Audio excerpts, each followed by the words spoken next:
Yeah, Romans 1 speaks really explicitly about the consequences of desire.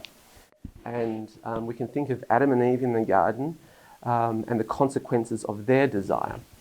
God hands us over to our desires, and in the Garden of Eden, their desires were good. They could desire good things, and it turned out it was a part of God's created order, and it was good. But when the fall kicks in, desires then are ordered to a different good, a good that we decide is good.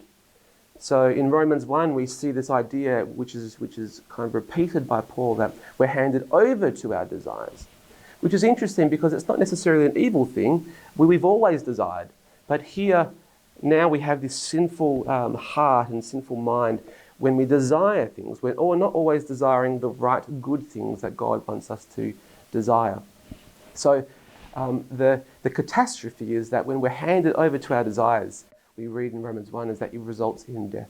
And different kinds of death, of course, spiritual death, but societal death and relational death, and just our lives that are racked by the consequences of our idea of what is good. We have become like God, knowing good and evil. We desire what we think is good, and we push away what we think is evil.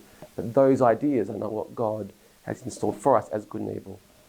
So that's the situation in the state of